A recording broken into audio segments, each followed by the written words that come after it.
Hi guys, Victoria Paxton here again. Thanks for stopping back to my channel, My Psychic Wife, My Psychic Life. I wanted to talk about a case that I was a part of quite a few years ago. So I had a dream about this young man being killed, and I saw what I thought were specific details of it. But of course, you know, when I woke up from the dream and I wrote everything down that I remembered, and I didn't know the guy's name, I didn't know anything basically. So it's not like I could call a detective friend and say, hey, this is what I saw, this is what's going on. Anyway, you know, it was nagging at me, bothering me. And I knew it meant something, and I knew it was something important, but I didn't know what. So my husband was taking flying lessons at the time to become a pilot. And I was in the back seat of the Cessna.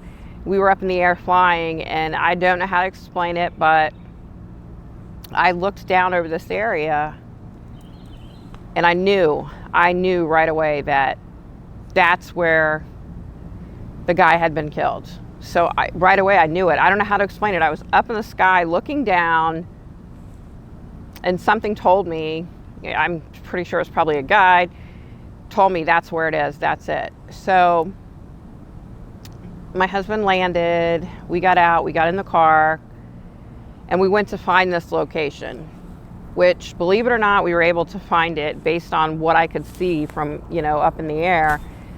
We were able to find it, and we contacted the police. Excuse me. Anyway, the police ended up showing up, and I told them what I saw more specifically. They ended up finding the gun that was thrown in the garbage can, which I saw that in my dream, and they found the boy's body where it was buried on that property. This is, you know, when I deal with these, you guys, I'm still trying to learn to look at the camera. It's so odd to me to look at the camera. It just seems so bizarre. That's why I'm looking around, and yeah, it's just really hard to get used to looking at the camera. I'm sure eventually I'll get used to it, but I don't know. Anyway, so this case is extremely hard for me. Not that they all aren't, because they all are really difficult, because this is real life, you know. But anyway, so the parents of this boy, they wanted to meet with me, and they wanted to be able to ask me questions. And so the detective called me. He said, would you be willing to do that? And I said, of course. My gosh, yeah, if I can somehow answer questions, you know, I can't imagine, like, if I were the parent of a child that was murdered, yeah, I can't even imagine. So I went. There were two of the local FBI agents were there. There were a couple police detectives, the police chief. So I ended up answering the parents' questions and explaining in detail what I saw in my dream, which I'm not going to go over that here. It was really disturbing, and it's just not necessary, you know.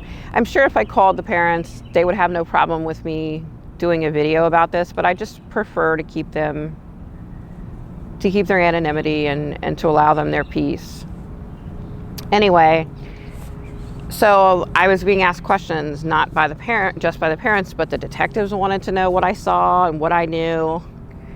So I'm explaining everything. Well, unbeknownst to me, I guess the agents, they thought that I was involved somehow with the actual murder, and they were going to arrest me. They were going to arrest me.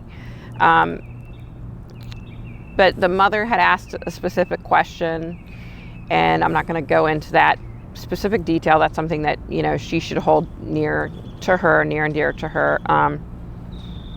And I was able to answer that question, and so the mom and dad, you know, they were grateful, and they knew that, you know, what I was saying was real, and that, you know, they had no doubt. They didn't think I was involved in any way, shape, or form. They were just grateful that I was able to give them answers. You know, I was able to tell them that he didn't suffer. He died instantly, you know. So they were grateful for that. But yeah, they saved my butt, because these agents were seriously thinking about arresting me, like I had something to do with it. I was like, oh my gosh, no. So yeah, but that still, to me, remains, you know, a really hard case to talk about. But yeah, that's about it. But thanks for stopping back by. Take care, guys.